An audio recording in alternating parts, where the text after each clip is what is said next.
What's up, everyone? Welcome back to Hawk's Nest.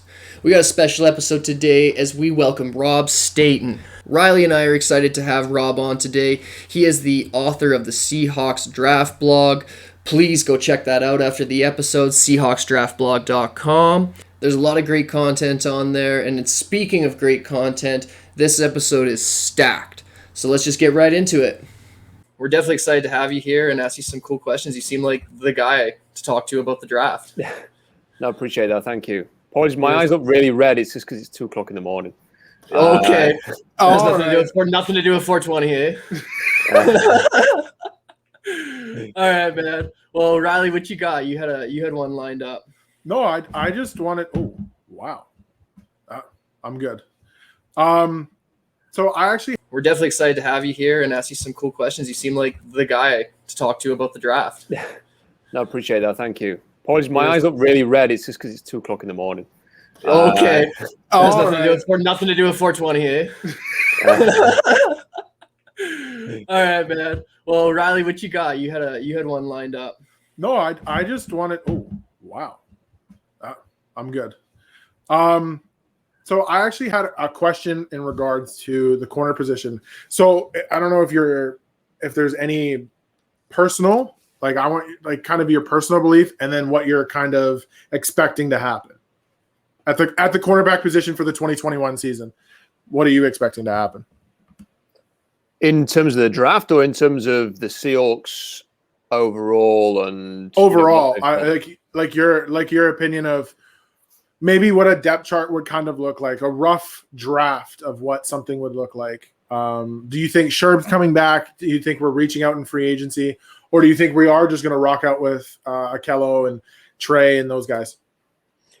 Well, I hope that Richard Sherman is an option because I think that they need a little bit more. I think Akello Witherspoon is a perfectly adequate player to spend $4 million on and bring him in and see if he can settle into this thing. And look, DJ Reed had a good year, didn't he, last season, playing outside cornerback, and he's got a lot of value there. He could play some nickel. He's a good kick returner, so you get a lot from him.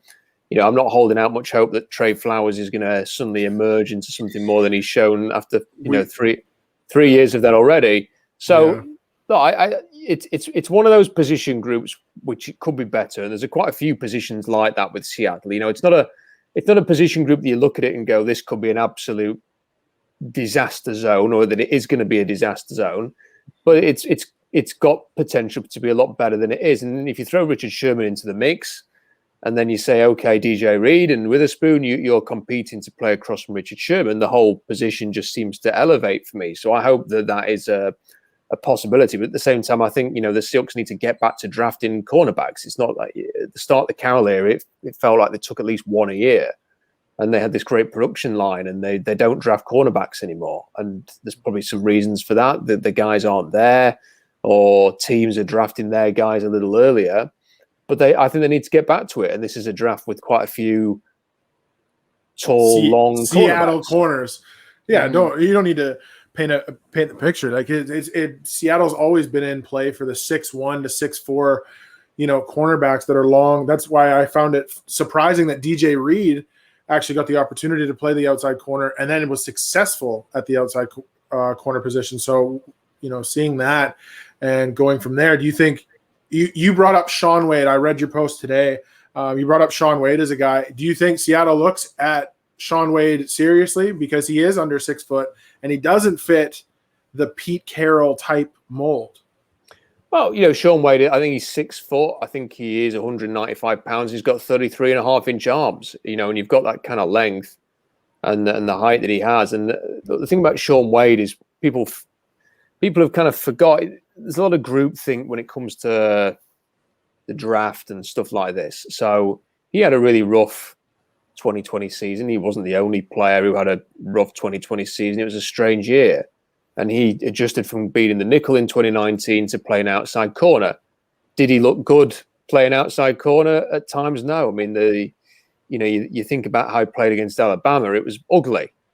But the things that they have him doing, or the way that they had him covering some of the top receivers in college football, is not the way that the Seahawks would have him operate in a system which says stay on top, don't get beat over the top. And yeah, is it concerning when you see Devonta Smith absolutely destroy him in space and twist him in and out and create separation that even I could throw a football to him? Is that wide open? Yeah, that's worrying. But in Seattle, he wouldn't be doing that. He'd be staying on top. He'd be playing in zones. He'd be doing a lot of different things. He'd also be playing with two Pro Bowl safeties over the top that are pretty nuts. If I do say so myself, they're nuts. They're crazy guys back there, and they cover a lot of ground in Jamal Adams and Diggs. Do you see them adding a corner and a safety, or do you think it's just one? You think it's just the one in the draft? No, I think they'll add a corner. I think at least one cornerback, but then it depends because they've got 3 picks. So if they had 7 picks, I'd say without a shadow of a doubt they'd take a cornerback. It really depends what they're going to do and what they decide they're going to do with that first pick. I mean, there's different directions you could go. You either sort of say you look at it and say 56 and maybe you trade down a few spots, but I could see John Schneider say, I don't want to go down too far because I don't want to suddenly find myself missing out on the top 65 players in a draft class. I mean, he's never done that before. And in order to just have, a few extra picks later on, they might think we're going to have a limit about how far we're going to go back. And then if you only end up with 5 picks, then it might be that the right player isn't there at certain positions. So I don't think you can guarantee anything. But if they trade back multiple times and they can get 7 picks, then yeah, I think it's almost certain that they would. And the reason I say Shaun Wade is he's a 5-star recruit with long arms who, in 2019 season, everyone's going, he looks like a first-round pick. I thought he looked like a top 15 pick with the way that he played in 2019 as a slot receiver. And playing in the slot's harder than playing outside. So I think that if you have so few picks and you want to try and find impact, you take players who are athletically or maybe in recruiting wise where we're always dubbed to be high picks. And look, this isn't a great example in terms of how it panned out, but when they drafted Rasheem Green, I think one of the reasons they drafted Rasheem Green in 2018 is that he was seen as a potential top 10, 15 pick if he'd stayed at USC another year. He ends up turning pro. He's got a few injury issues. He's there in round 3. They take him. They only went into that draft with about 4 picks. So, they could only build up their board so much. But they take a guy with high upside. So I wouldn't be surprised if whoever they take with their first pick has similarly got that high upside. So are you pretty confident that if they do pick a player at that number 56 pick, it's going to be a corner? Or is it just going to depend on availability? No, I think that the cornerback position, I think is, they've never drafted a cornerback before the end of round 3. Mm-hmm. So I got corrected on that yesterday because I put it on our podcast today when we put it out, and I was talking about, the Seahawks aren't going to take a cornerback in the top 100. I was like, there's no way. And then somebody had posted something about Tyson Campbell. Michael, or I can't remember who it was. He's from The Athletic. He's also another bigger guy in Seahawks world and Seahawks Twitter. And he corrected me and was like, oh, no, we took Shaq Griffin at the bottom of the 3rd at number 90. And I was like, damn, yeah, you got me. I'm like, I forgot. So can you see something like that? Can you see them taking somebody that high with how deep it is at the cornerback position for the Seahawks, maybe? Yeah, I mean, look, if I could see them even taking a little earlier than the 90s where they took Shaq Griffin. It really depends on how far you trade back. I mean, if they trade back, they might decide we like the value that's going to be there in day 3. What we're going to do is keep trading down if you can. I mean, there might not be a queue of teams wanting to trade up, so we just don't. This is what the unusual things about this draft is. We just don't know. But if you do trade down, you get into the 70s and the 80s. It's not beyond the realms of possibility that they take a corner that early. Do I think the Seahawks will do that? If I was going to put money on whatever position that they were going to draft early, I'd probably say O-line or receiver with the first pick, and then probably cornerback later on. And if it's not, I'm saying Sean Wade because of the upside and no one's talking about him, and I'm just trying to throw a name out there.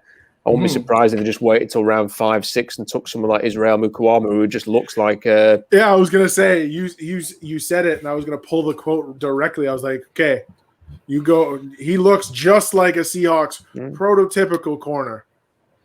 That's exactly the kind of guy they drafted. It was the thing when we watched the combine. I can't remember what year Trey Flowers came out, 3 years ago. He was in the safety drills at the combine. And I was watching the combine. I do a live blog every year when the combine's on. And as soon as Trey Flowers ran his 40, we were like, the Seahawks, there's a Seahawks cornerback. He just looked like a Seahawks cornerback. It was like, even though he was a safety, it was like, they're probably going to draft that guy. Yeah, he did. He played corner. He played safety and corner at Oklahoma State. Yeah, but he long-limbed, and the way that he ran, and you just thought, I can see the Seahawks drafting him because of the way he looks. And Israel Mukuamu is exactly the same. He's 6'4", he's got like 34-inch arms. He looks like a Seahawks corner. So if they don't take a Sean Wade type, I could see a Mukuamu type, and then, geez, there's like a bunch of other options. 20 receivers, 20 offensive linemen. I wouldn't be totally stunned if they think about quarterback, given everything that's happened this offseason. I saw that. I was just reading that article that you put on there, and I actually had some questions about it. So you kind of mentioned, so I'm not going to lie. So you're like second paragraph, you talk about the people that got defensive about it and just said the media were hyping it up. That was me. So I'm a little disappointed when you're sitting here saying it was real, very real. Like, what makes you really confident in that? Because you seem very confident. Yeah, the quarterback literally instructed his agent to tell Adam Schefter, here are the 4 teams I'm willing to go to. And that makes it real right there and then. Apart from that, it's I wrote an article, during the regular season saying, I think it might even be before the season started, because Mike Florio came out and said, the feeling in the league is that Russell Wilson's not going to be in Seattle that much longer. And I wrote an article saying, well, look, here's everything that's been reported since he signed his contract in 2019. And there's just been a never-ending stream of, even before he signed the contract, since he signed the contract, that this is trending a certain way. And then even before the end of the season, I did a podcast with Robbie, who I do my podcast with, and Adam Nathan, and we were saying, listen, if the Seahawks don't have a deep playoff run here, there's some trouble brewing, because this is not the way that the regular season went, with let Russ cook and then Carroll reining it in, and things just not working out, and the fact they lost in the playoffs again very early. There was a storm brewing with Russell Wilson, and then it just all came out, and it was all the people you'd expect it to be: Florio and Coward and Jason Lacanfora, all the people who are connected to Mark Rodgers in a certain way. And then, Mike Silver's very connected to the Seahawks, and he's talking about it. And then when Adam Schefter gets involved, and Adam Schefter he's probably one of the top 5 sports journalists in the world, and has absolutely no reason to start spouting about Russell Wilson's future unless somebody is telling him, you need to be talking about this. So it was very real, and I do think fans got very defensive about it. And I look, I understand it, because there was a lot of fans don't like the idea that Russell Wilson might leave Seattle. They don't like the idea that the one thing you want as a fan is you kind of like the idea of your star player and your team being connected and partnered, and there's no issue there. But the problem, the reality of it is that Russell Wilson is not fully on board with what Pete Carroll wants to do. And Pete Carroll has got a vision of what he thinks they need to do. And I tell you, Russell Wilson will not be the only player who thinks this isn't the way we should be doing things anymore. And there are some concerns. There are concerns about ownership. There's concern about the power that Carroll has, the style of offense, the performance of the defense. And it all is in there. And look, it looks as if they're just going to kick the can down the road till next year. And I guarantee you, before the draft, Carroll and Schneider will come out and say everything's hunky-dory and fine. Guarantee that. And I guarantee that anybody who is desperate for this not to be a story will go, well, there you go, they've said it. There's nothing in it. But the reality is never what is said in a press conference. It's about what's happening behind the scenes. And we'll be right back here if the Seahawks don't have a deep playoff run. Look, if they get to the NFC Championship game next season, it might not be an issue. Mm-hmm. If they go out in the playoffs first round and it's one playoff win in 5 years, next off season will be exactly like this one. Mm-hmm. What about like what you've described is you've got a quarterback and a coach that aren't on the same page. There's some weird issues and weird dynamics in the team. We've definitely talked about that ourselves a little bit, especially the whole Pete Carroll answering to no one kind of thing.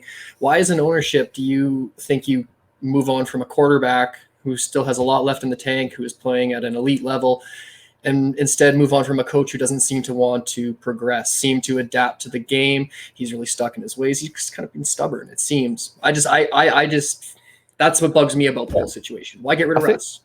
Yeah, I mean, look, it's a valid point. I think that from the ownership point of view, this would be my guess from it, is that what the Seahawks currently have is just a holding pattern at ownership. You know, they have a group in charge of the team, and within probably the next 5 years, I would imagine there's a reasonable chance the team will be sold. That's been reported. Jason Akinfora has reported that within 5 years there may well be a sale, and that just so happens to coincide with the large contract extension they've given Pete Carroll. And I think that this ownership group, this ownership company in charge, just have said, listen, we don't want to, if we're going to sell the team in 5 years, the last thing we want to do is get rid of Pete Carroll and then launch a coaching search in order to try and find, launch a new era of Seahawks football. What we want to do is let's naturally conclude this by, us working with Carroll, and then hopefully, when he's ready to retire, we're ready to move on. The new ownership group comes in, they can do whatever they want, and that'll be that's when the change happens. That's why what I imagine is happening there. So Carroll's not going anywhere, and that's it. If Carroll ain't going anywhere, then it's Russ. It's Russ. Now, if Russ was happy with everything, then there won't be an issue. But it's clearly that Russ is sort of feeling. I described it as a bit of it's a mid-career crisis, really. It's kind of thinking, well, look, he's 33 this year. I've won one Super Bowl, and I won that in my second season. And every time I get to the playoffs, it's the same story. And he may well think, if I can go to a team where there's an Andy Reid protege in charge who will run the offense exactly how I want to run it, who will sign any player that I say I want to sign in free agency, and they'll build the team around me, then I think I will deliver championships, and the Seahawks are not willing to do that. That's what I think is the issue there.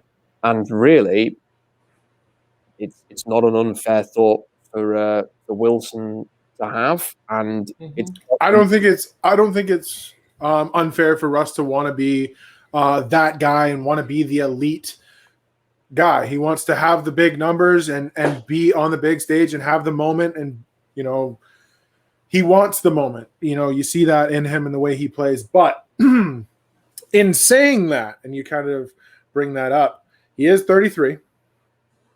The trade rumors did bug me, but here we are. Is this do or die over the next 3 years? I think it's do or die this year. I think it's, I think if the Seahawks don't have a big year where Wilson. So Shane Waldron only gets 1 year as the OC? Well, he may well stay, and the quarterback may well have to leave. I mean, Wilson is not. It's now or never for Russell Wilson. He's 33 this year, so next year he's 34. If he's going to go somewhere else and win 6-7 titles, which is kind of what is unrealistic, but he's looking at Brady and saying, "Look, I want to try and do that."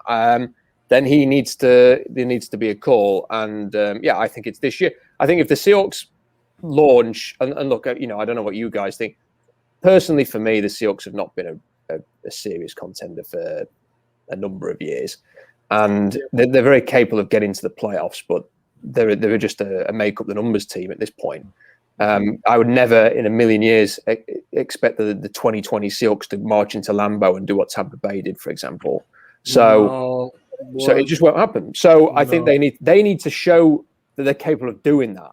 And Russell we can't win in Lambeau. We can't win in Lambeau. We can't. There's no winning in Lambeau. So we'll see what happens. And like I say, I think they're all going to say the right things when they next talk.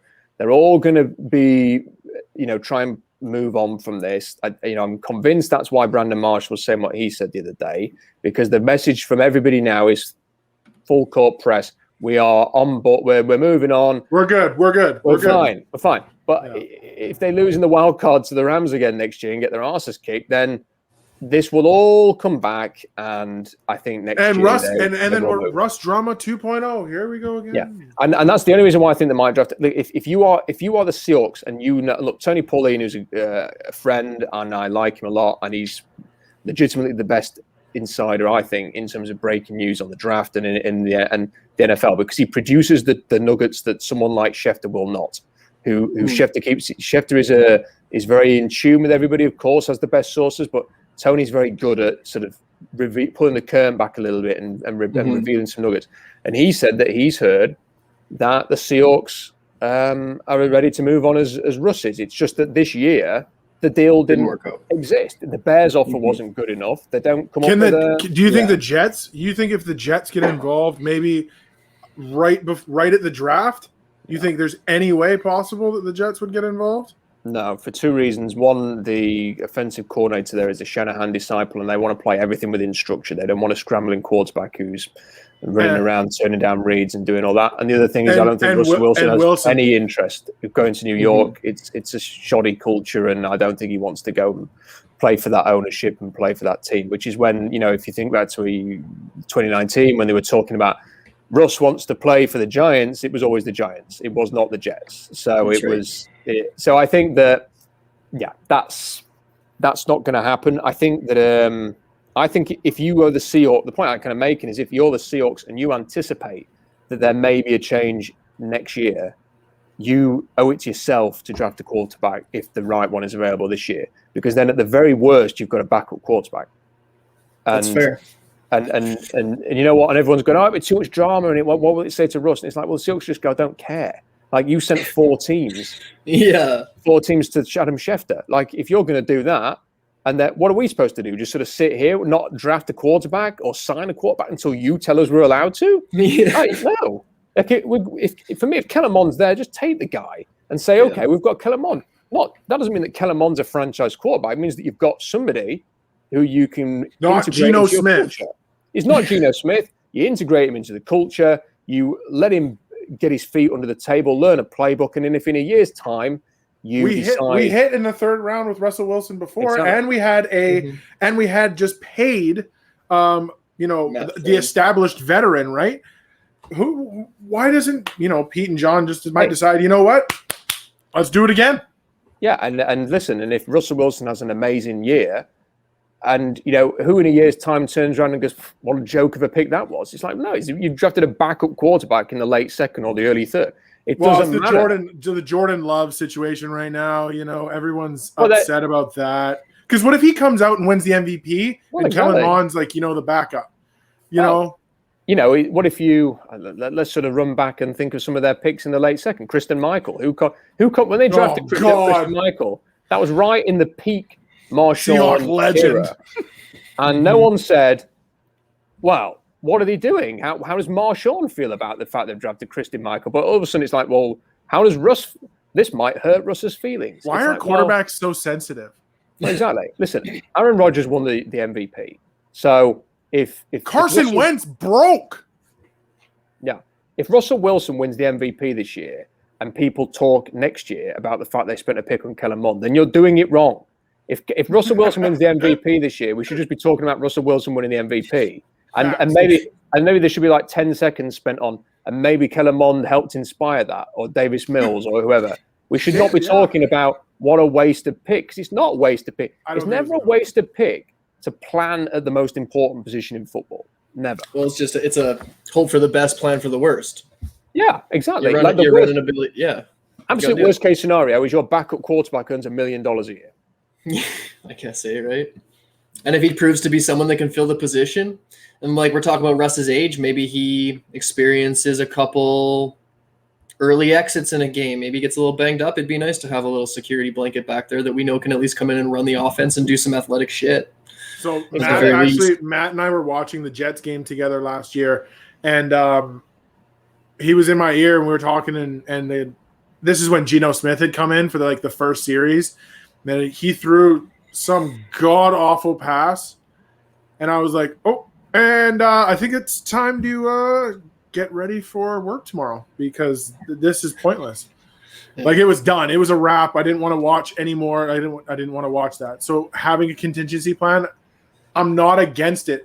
But Seahawks Twitter, if you bring it up, is like against you, and the world will come down, falling down if you bring it up. But that's the problem, though. People spend far too much time worrying what Seahawks Twitter thinks, because who gives a crap what Seahawks Twitter thinks? That should be the mentality. I do honestly. I think it's terrible, the world we've got ourselves in. Like, if you have 10 people who shout loudly on Twitter, it's not just about Seahawks Twitter, it's about anything.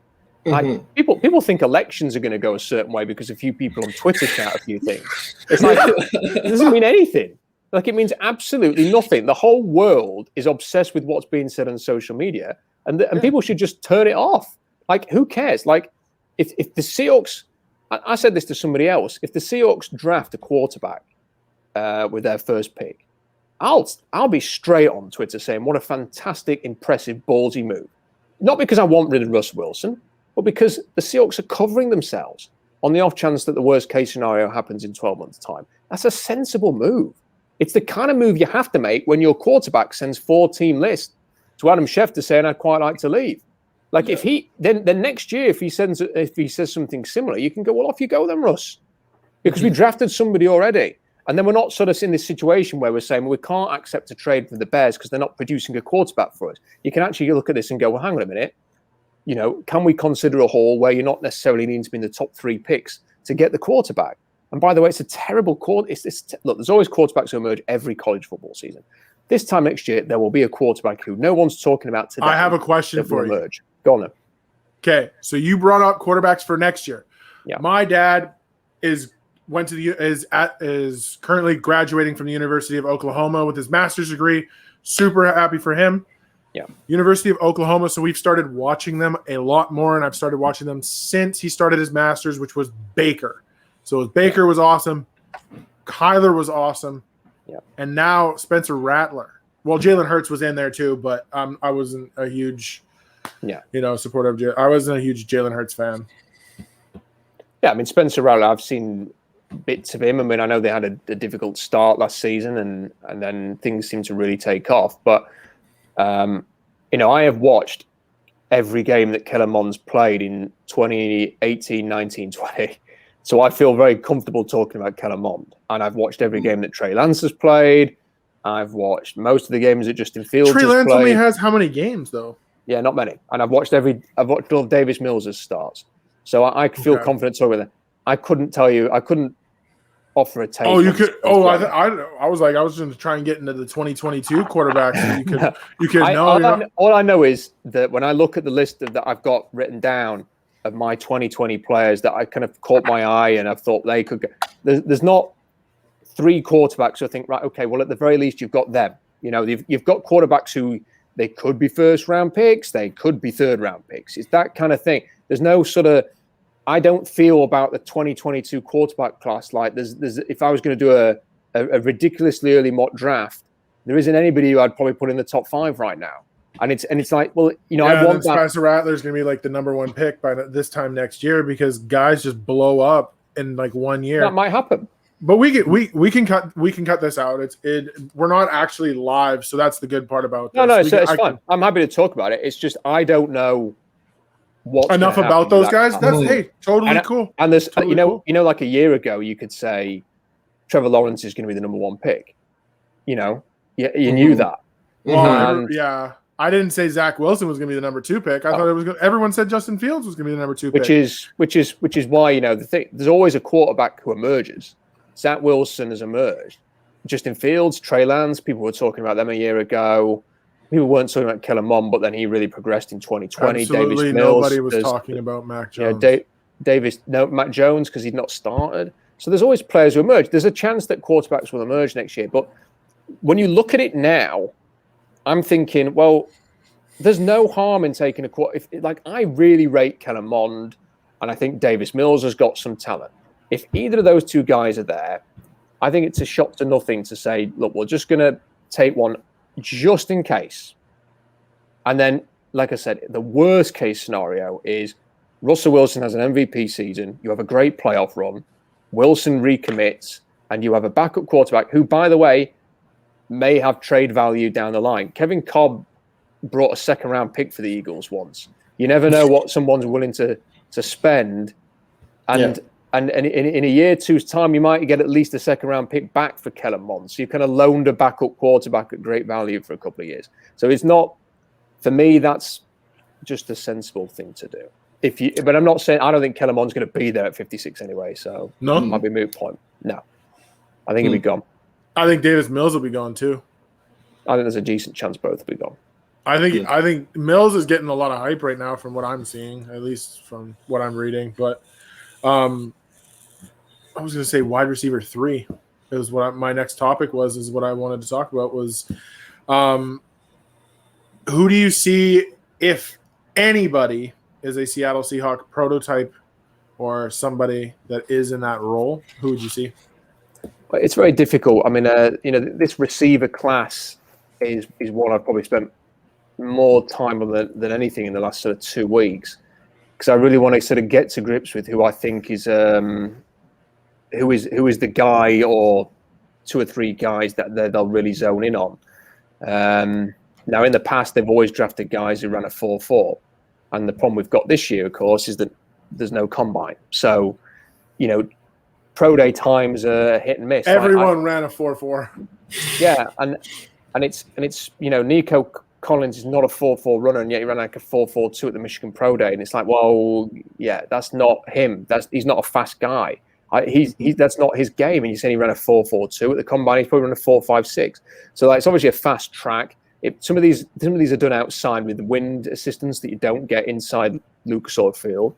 So you've got that, but then at the same time, there may be wind-assisted runs and great tracks at Ohio State and Michigan. I'm thinking, what's the South Dakota State facility like? And like which ones are indoors, which ones are outdoors? Like some of the, believe it or not, some of these pro days they'll actually run on a course that is slightly downhill. So you actually you pick up momentum as you're running downhill because there's a slight incline on the run and that's how they do these things so that you get these great times. So that's the great thing about the combine. Everybody's on the same track.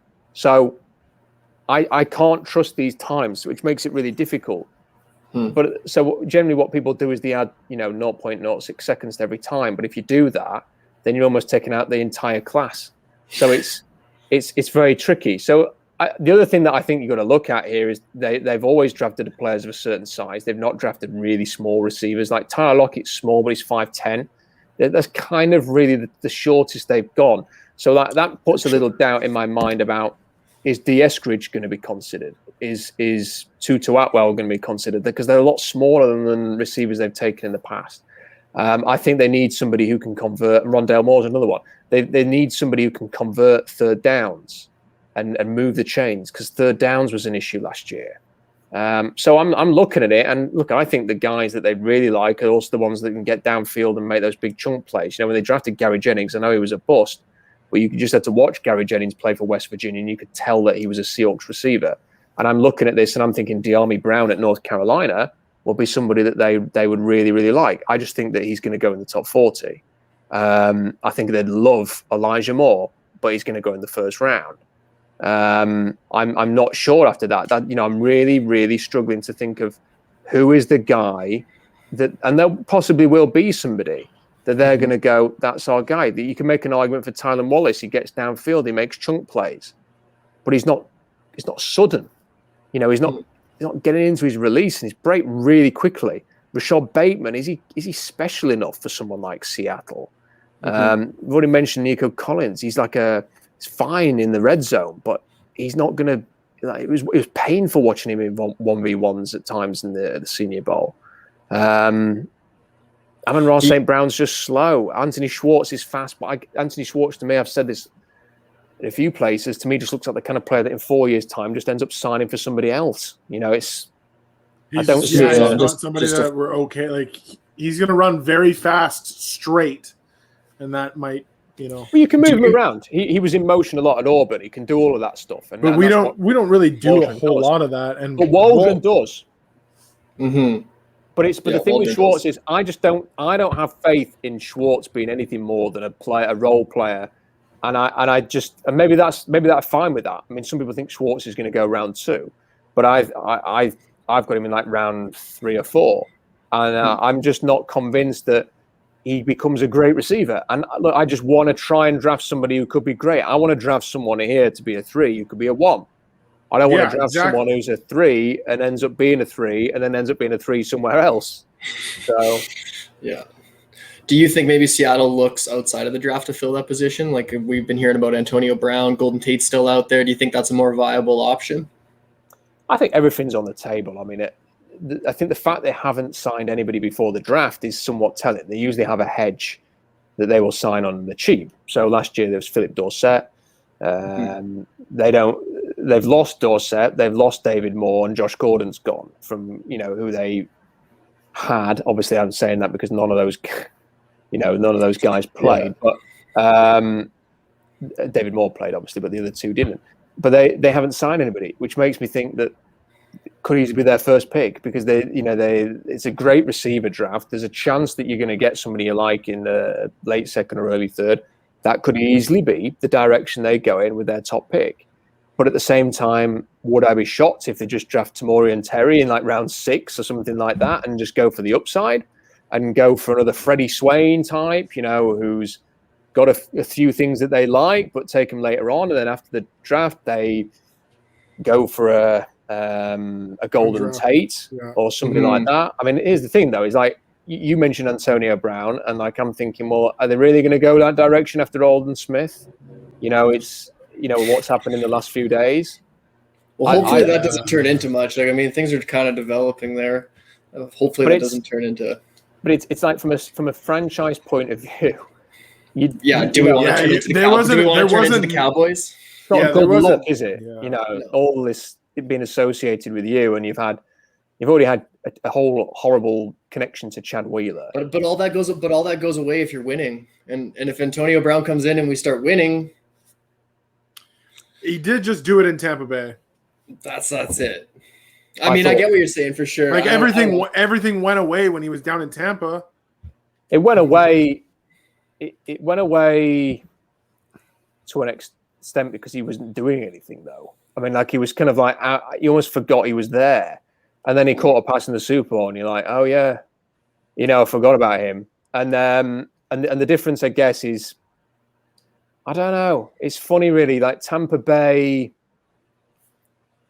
people kind of just, well, there's Gronk and there's Brady and there's AB now is there, and like in Seattle, it's a different kind of city, isn't it? Really, and the pushback when they were even linked to Antonio Brown was big, and then when Brown signed for Tampa Bay, it was kind of like, okay, like in Tampa Bay, so. Mm-hmm. There was a difference in look, I don't know. They might sign Antonio Brown. I just don't know if they'll be rushing to do that after everything that's happened already this offseason. And then Golden Tate, I mean, who knows? I mean, like you hear so much. And then last year we had Quentin Dunbar too. He got dragged through a legal case too. So that was not. Yeah, this is 2 years in a row. We're starting to go back to like the old days when everyone was getting busted for PEDs and Brandon Browner kept getting suspended, and this guy got suspended. It was bad back in the day. They could trade for someone as well. I mean, look, once the draft's out the way, or the what? Well, after the draft's gone, so the next year. Okay. I was like, where are we? What? No, after the draft. We still don't have much next trade, my guy. No, they could, but I mean, it could even be a player trade. I mean, like you look, if they said. Let's just throw a name out there. Is it Anthony Miller at Chicago? If they say, "Oh, you want Rasheem Green? You're going to cut him, or whatever." Swap him or flip him for one of our guys. That hasn't worked out. You flip him for one of the guys that it hasn't worked out for you. I don't know. I mean, look at Rasheem. You might be looking to get a bag of footballs for Rasheem Green, let alone a receiver. But we'll see. I mean, I don't know. I mean, I'm just there may be sort of other options for them. There always seems to be something left to do after a draft with the Seahawks. So maybe they'll add a receiver. Yeah, last year it was the pass rush, but this year it feels like it's going to be corner. Maybe it could be receiver, and it may even be center or something like that. Please, for the love of God, if we do not come out of this draft without a center, if we're going into another year with Ethan Posick, and there's nothing against him, but he doesn't fit what I think the Seahawks want to do, which is ground and pound. Like they want to get the ball moving and they want to really run the ball. They want to establish the run a little bit more. Yeah. But in doing that, you need guys that are more physical style blockers. Yes. Ethan Posick is more of a finesse blocker, and I've watched a little bit on him from last year, and he's more so of a finesse blocker or a guy that kind of reaches and maneuvers his body. Yeah, I think I thought he had a poor end to the season. Okay, you can say that. After a so-so start, I thought he became poor. And I don't know. I mean, maybe they'll give Kyle Fuller the job. I don't know. Maybe Damian Lewis will end up there. Who knows? I mean, it's hard to predict what they're going to do at that position. The problem that I've got is I think that they've re-signed Posick because they're not confident that the top centers are going to be there for them. I think Quinn Meinerz he's a top 50 lock for me. I mean, I don't think top 50. Yeah, you just don't. The NFL loves explosive offensive linemen. You just don't have many guys who are 320 pounds with a perfect center frame, who've got 33-inch arms, who are among the most explosive offensive linemen to enter the draft in the last 10 years. You don't have many players like that, and he's one of them. Creed Humphrey's another one. Creed Humphrey's hasn't got the length, but Creed Humphrey's very, very explosive. Kendrick Green's very, very explosive. These players are going to go earlier than people think because this is what the NFL is looking for. And with Quinn Meinerz, he only kicked everyone's ass at the Senior Bowl, and he's also a great guy. I've interviewed him. He's a great guy. So we had him on too. Yeah, we've had an opportunity to talk to him too. He's awesome. He's brilliant. So he's going to go early, and then so's Creed Humphrey. Damn. Well, I'm really excited about it for him to go early. Yeah. But it is going to suck not seeing him in a Seahawks uniform. But it'll be definitely somebody I'm excited. And listen, Landon Dickerson's going to go way too early, right?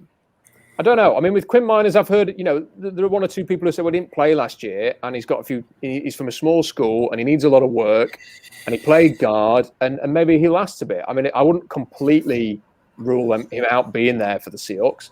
And I think if he was there, he'd be a home run pick because he's kind of what they need. But it's just sort of like all you can do is sort of say, what are the trends within the NFL? Length and explosive traits get you drafted early at offensive line.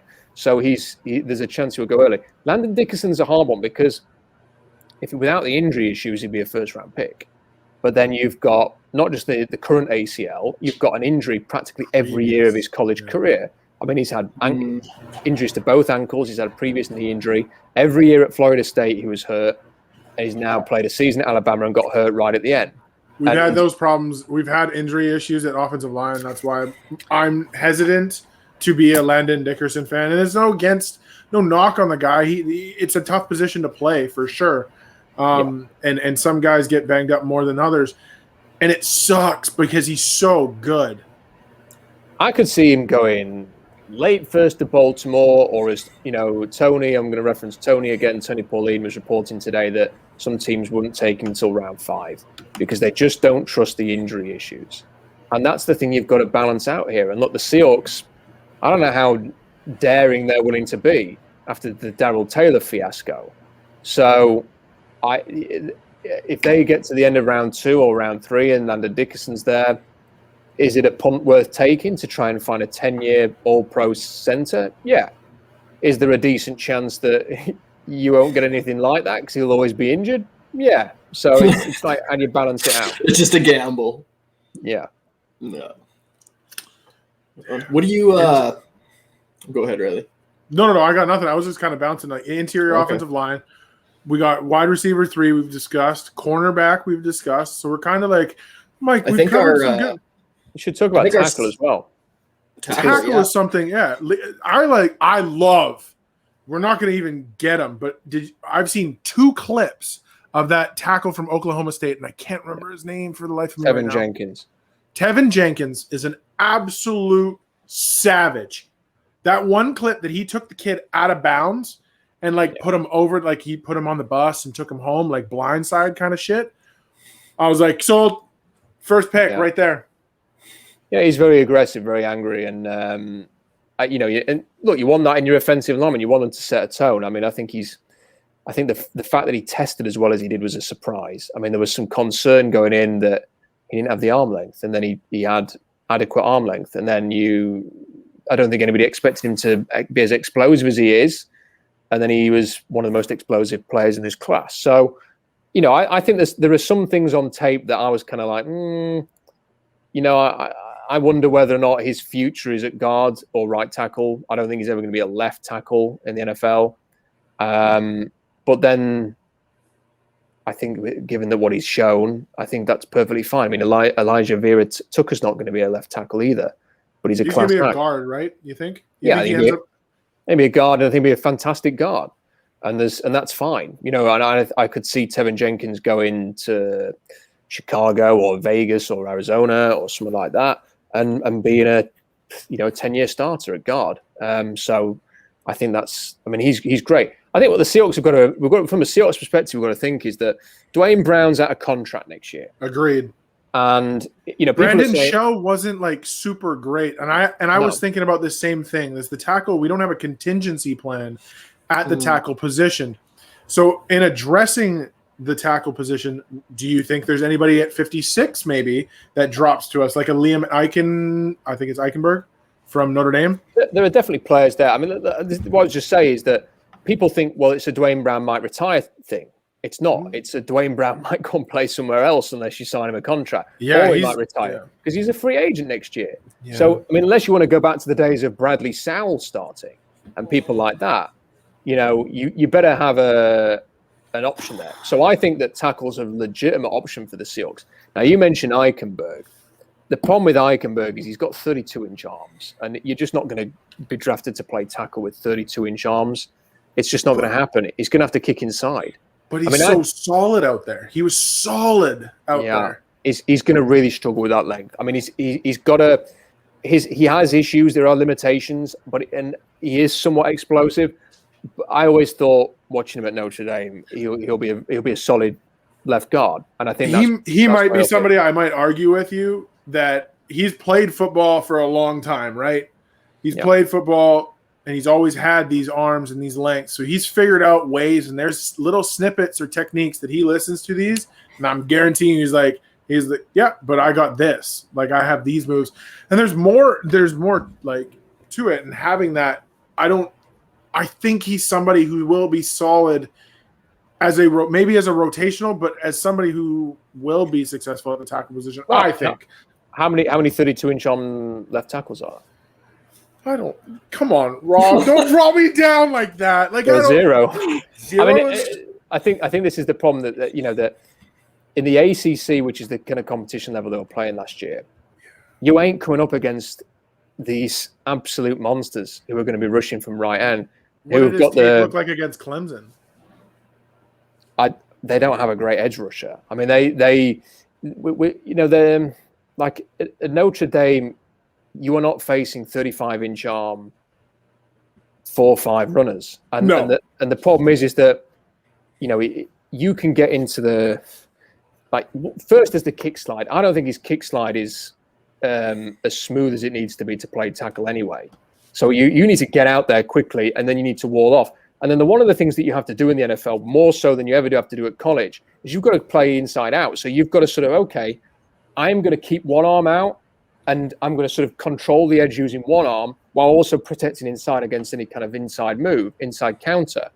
And if you don't have the length and you're sort of you're reaching, it's so easy for a defensive end to get into your frame, jolt you backwards, get you off balance, leverage. Get you on skates, and then everything's open. Then the sort of speed to power is open. You've constantly if you don't have that length and you're not getting in and you're not making that first move and attacking that defensive end.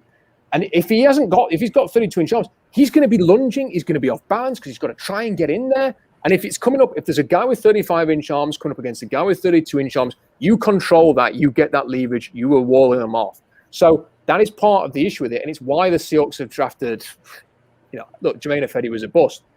35-inch arms. Russell Okung, 35-inch arms. I mean, they drafted. Well, Russell Okung wasn't a bum. Like, he's still a solid player in the NFL. But wasn't a transcendent talent that made me go like, dude, give him $100 million contract. No, like he wasn't that guy. Like, I like Liam Eichenberg. I just don't think he's a left tackle. I mean, I think he's destined for a very, very solid, long career as a guard. And look, he just doesn't have the length, I'm afraid, to do that. But there are some other options. There's that Alex Leatherwood's a guy. I don't like his footwork, but he's very explosive. He's got the trust length. Alabama. Yeah, and he's very experienced playing left tackle there. I mean, he needs to sort his footwork out. If he can sort his footwork out, then he could be potential starting left tackle. But he didn't have a very good Senior Bowl. I thought he was average at the Senior Bowl. And he may well end up at guard as a consequence. You've got guys like Sam Cosmi, who I think needs to find an edge, but he's got the athleticism and he's got 33.5-inch arms as opposed to 32. It's not great, but he could end up at tackle. The guy that I really like is Dante Smith at East Carolina, because he was superb at the Senior Bowl. He's got 35-inch arms, plays with intensity. He's very aggressive. He'll get after you.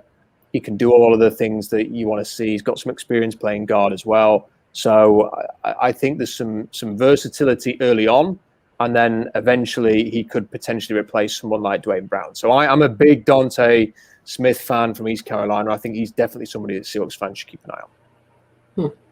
Flipping to the other side of the ball there a little bit. I think our Sam linebacker spot is kind of a bit of a talking point right now. There seems to be a lot of hope around KJ coming back.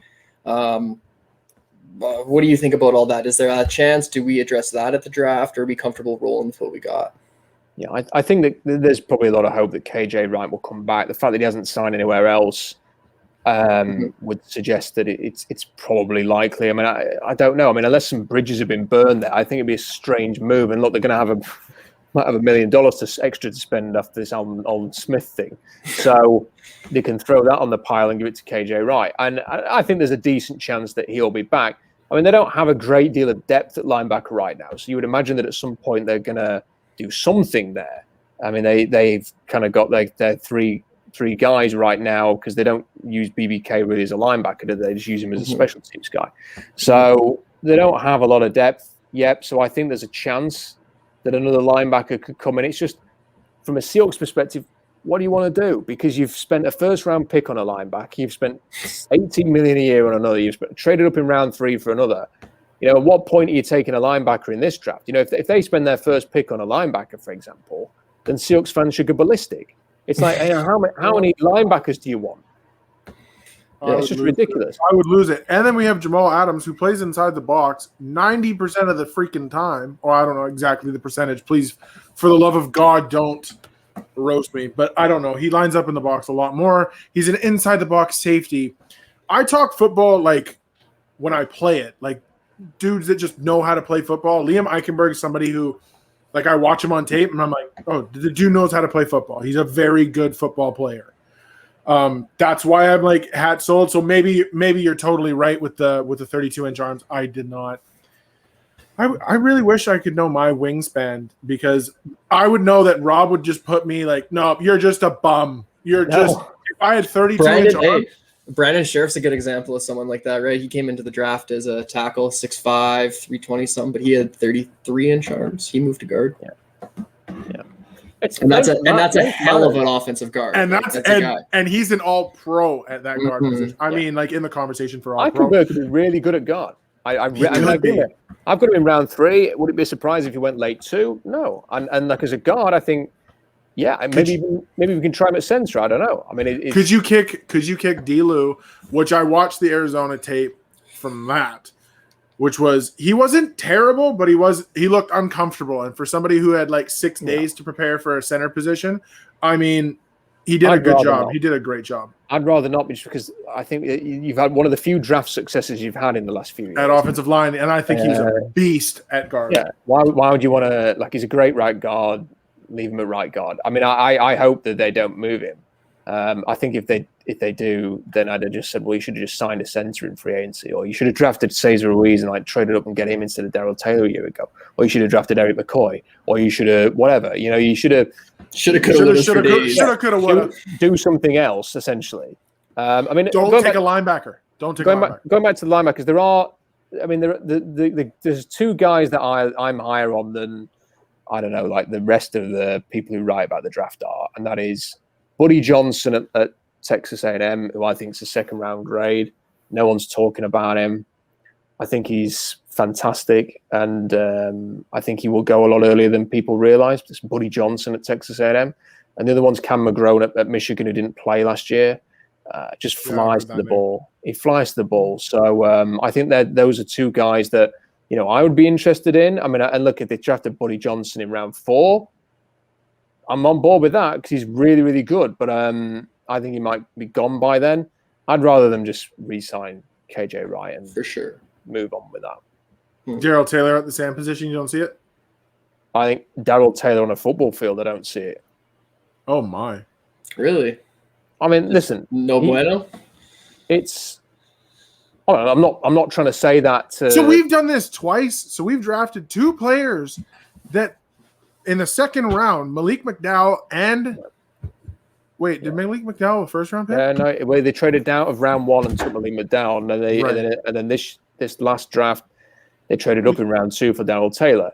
The problem is that he's got a rod in his leg, a metal rod in his leg. Yeah, and that, you know, you kind of just have to get used to playing with that, and I can't imagine what that must be like. And the whole, you know, if you piece it all together at the end of last season, Pete Carroll seems to be implying, he didn't spell it out, that Darrell Taylor mentally has just not come to terms with how it feels to play with a metal rod in his leg. And he's lost a lot of weight. He doesn't look like he did at Tennessee anymore. And, you know, people are now saying he could play the Sam. It's like, listen, I'll just take him playing and practicing at training camp right now. Like, it's just not, to me, I don't know. I have no idea why they took that risk in a COVID-impacted draft when they couldn't do all of the thorough medical checks that come with a usual year. I have absolutely no idea why they traded up for that, right? Why they thought they had to go and get him, other than sheer desperation because of what they hadn't done on the pass rush and free agency. I thought they were desperate. That's it. And I'm not, you know, in my mind, I've written off that pick. And if he plays, great. But in my mind, I'm not even expecting anything from him. And the fact they signed Alden Smith was a tell for me. It was like, well, we need another one because that we can't. There's no faith in Darrell. So why keep him on the team right now? Do you think that's maybe a cut and come training camp? Like, is that why keep him on the team? I don't know. I mean, yeah, maybe, but I suppose they keep him on the team because what is he on? You know, he's on nothing. They can put him on the pup list. You know, it's like there's no negative non-reserve. There's some sort of list. There's some sort of list. Matt, so it's not like he's taking up a roster spot. Yeah, he's not taking up a roster spot. You might as well just have him there on that list. Fair. Yeah, rather than I just don't want to see him taking up a roster spot or anything like that. That seems wasteful. He's not one of the 50. If that's the case, right? Like if that's how the team is approaching it. But. No, we'll see. You know, it's April 21st. I mean, let's. Yeah. No doubt, Pete when he speaks, will be asked about Darrell Taylor, and will no doubt give a very positive answer. But the proof will be in the training camp pudding when we get to the summer. Yeah. Is there anything you're? Or go ahead. I got one more question. Is there anything? One more? Yeah. Is there anything you're just really excited for about the Seahawks that we have to look forward to? Is there something new that you see? Like anything you're really high on? I have to say I'm not that excited. I mean, I wish I was. I mean, I'm not saying this to be deliberately negative or, you know, I stay up and watch every single game, you know, and half of them start at 1 o'clock in the morning. And, you know, I don't do that because I want to watch them lose when that happens. You know, you know, I travel thousands of miles to watch the Seahawks play when I can, you know, when there's not a global pandemic. I write a draft blog in my free time for free, you know, every day for months on end. I don't do any of this because I enjoy watching the Seahawks play badly or I want them to lose, despite what a lot of people might think. But I look at a team that is kind of like bandaged together. It's like where they sign a lot of players and like everyone's like, the Seahawks put a tweet or a Facebook message out the other day saying our pass rush is going to be scary next year when they sign Aldon Smith. And I'm saying, well, is it? You've brought back Carlos Dunlap, you've got rid of Jaron Reed, you've signed a journeyman who did very well playing next to Arik Armstead and Javon Kinlaw last year, and now you've signed Aldon Smith, who had 4 good games to the Cowboys last year. Is that the definition of a scary pass rush? I don't think it is. And then I look at sort of is the secondary. Yeah, you know what? They've got 2 very well-known safeties. Who the hell did they hit last year? And then you've got your cornerbacks. It's a question mark on offense. Who? If you want, that's our cornerback. That's our cornerback room right now. If you want me to sort of give a positive, I think it's the thing to hope is that Shane Waldron is okay. That's what I was going to say. My big hope for the season is Shane Waldron for sure. Is that he can put together an offense that can mend the relationship between Wilson and Carroll, that can help Wilson play a consistent brand of football for 16 games, can eliminate these issues that they've had on third down, can make the running game consistent even if some of the running backs are hurt, that can do more with DK Metcalf other than just hope that he can get downfield. Because the one thing with DK Metcalf is he should be running about most of his routes should be slants, because he will beat people with his speed if you let him run across the middle of the field. And when he beats people with speed, look what he did when he scored against the Tampa Bay Buccaneers as a rookie. When he just ran across the field, they got him the ball, and he took it off 50 yards and scored. What he did against the Niners last season in Seattle, when he just across the field, throwing the ball, he ran away from everybody, he scored. They could do those plays. That's what Calvin Johnson used to do. Calvin Johnson was just downfield all the time. It was slants. It was across the middle. Use his speed and his size to create separation, and he'll run away from people. So I hope that they do a bit more of that. That's the positive hope. But drops worry me. The drops worry me. The drops are a massive concern, yeah, and it's what prevented him from being as good as he could be. But the concern that I have with the Waldron thing is Pete Carroll going to let Shane Waldron do what he wants? Or is Shane Waldron going to come up with a game plan? And is Pete going to then say, well, can we just do this? The number one question for the person that never talks and doesn't do the media and will never tell us how he truly feels will be Pete Carroll. So we won't find that out. We will never know if that relationship will ever mend, if he will pull those reins back. I truly hope so. I really hope that he's a bigger person. He's like 70 years old, man. He ain't gonna change. Yeah, that's the problem. Is that I think Pete is so bought into his vision and ending his career how he wants that it's like I think it personally hurt him to do the whole let Russ cook thing last year, and it was Russ's team, not his, at that point. And he needed no excuse or opportunity to sort of change everything and rein everything back in. It was the first sign of trouble. We are done with this. And it was Arizona, right? The turnovers, right? It was Bills. It was the Bills and Rams, and that was it. They lost to the Bills, and they were throwing in interceptions. I mean, listen, I can't believe how anybody could blame Russell Wilson for that. The Seahawks were 14-0 down in 2 seconds. And then they were chasing the game, and Russell's doing what he can. They're throwing it on 4th down in the first quarter because they're 14-0 down. And in the red zone, they're throwing it on fourth down because they feel like they've got to get a touchdown right there and then. I mean, how the hell is a quarterback supposed to thrive in that environment? And then the Rams was different because the Rams was look, it's a close game, and then Russell's thrown across his body when he's got an easy first down run in front of him, and he's throwing stupid interceptions. And that's when Carroll said, that game was tough. That's enough.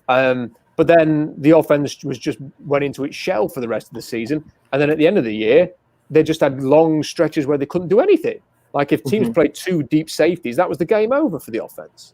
And it was you've got to go offer more than that, Pete. But Pete thought it was okay because the defense was playing well, and all he needed to do was the offense just needed to not kill itself with turnovers, and everything will be fine. That's just playing not to lose. Our last episode, we really get into this. It's funny to hear your point on it because it's the same thing. They don't want to let that offense explode. They don't want to put up big points. Like you said, they just want to kill the clock, put up enough to win, and let the defense do its job, run the ball. And Pete was naive because I think he thought the defense was fixed.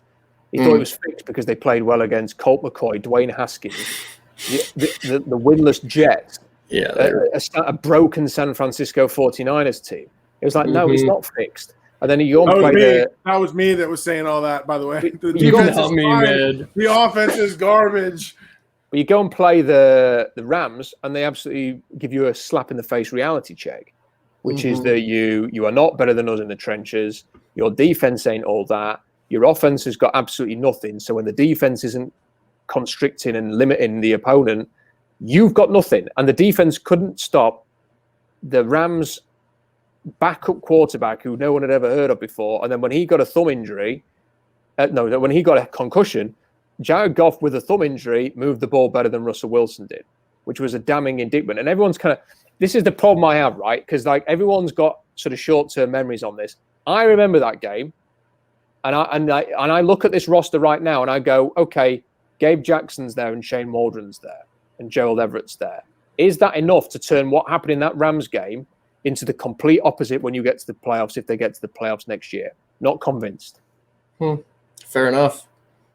I can't argue with that. Fuck. I still think this team is. I can't argue with you. It's in the good but not great territory. They're going to be right now. They are good enough to make the playoffs. They are not good enough to take it to whoever ends up being the best in the NFC or the AFC. I would not feel confident on a road playoff game of the Seahawks winning. So you better get the number one seed. I think one could hope for a little bit. One could hope for a little bit of development too, right? Like if we could see Jamal Adams establish a bit more of a coverage game. Like I get that he plays in the box and that's where he excels, but he needs to be able to drop back and cover as well. Who's the other? Poona Ford's another guy. Maybe we see really explode on that defense, start really occupying things. Do you think there's any hope for any substantial development out of certain guys? I mean, look, Poona Ford played very well last year. But I think what we saw last year is Poona Ford probably at his best. You know, he's not going to suddenly turn into Geno Atkins overnight. So that's something to consider. With Jamal Adams, it's what are they going to do with him next year? I mean, I don't think you can keep blitzing him 8.2 times a game, and they were blitzing him at 10 times a game until the end of the season. And you know, the injuries were not a coincidence for me. I think if we're talking about a guy who is about 210 pounds, who is maxed out physically, you know, he's not skinny, is he? He's kind of stocky, playing up at the line of scrimmage, and tight ends are chipping him, and he's doing his shoulder. So, and I said this to Brandon Schultz, who I did a podcast with the other day. The thing is that Cam never got involved in any of that stuff. Like Cam was always kind of like the lion lurking in the tall grass, and then you came near him and he'd hit you, and he'd knock you on your arse. Yeah. Whereas Jamal Adams is more of you know where he is because he's talking, he's nattering, and he's around the line, and then he's going to come and try and tackle you, and he's doing all this thing. But he's very active. He's like a Energizer bunny rather than a lion lurking in the grass, which is fine. Gets a lot of tackles, flies around the field, but he's going to get injured. You know, he's playing like a all-action middle linebacker, and all-action middle linebackers are 250 pounds. You know, he's smaller than most running backs, so there's a chance. And I think if you just hammer him up at the line of scrimmage like they were doing, then it's an issue. And then I think, look, if you blitz him 8.2, it's no surprise. I did the numbers. I'm not going to go on about this because it's becoming my thing, and I want the draft to be my thing. But when you put the numbers together, 8.2 blitzes a game in Seattle, just over 4. It's like 4.2 blitzes a game under Greg Williams in New York. How can that be right? How can the Seahawks be blitzing Jamal Adams twice as much as the friggin' New York Jets under Greg Williams? That's ridiculous.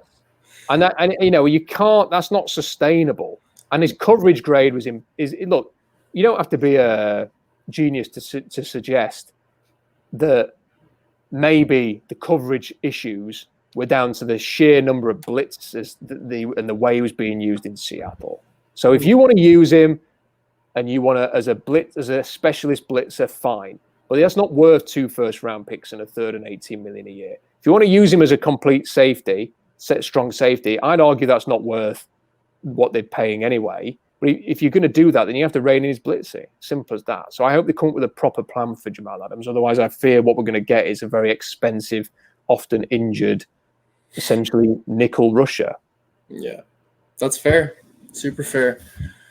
Well, we really appreciate you being able to come on and taking time out of your day or evening or whatever time it is or god-awful hour. Jeez Louise, man. I really appreciate it. It's like 6 p.m. and an entirely different day. It's 10 past 3 in the morning here. Oh, geez, yeah. You need to go to bed, homie. All right, man. Well, thank you very much. We appreciate it. Let's go to eat a goddamn snack.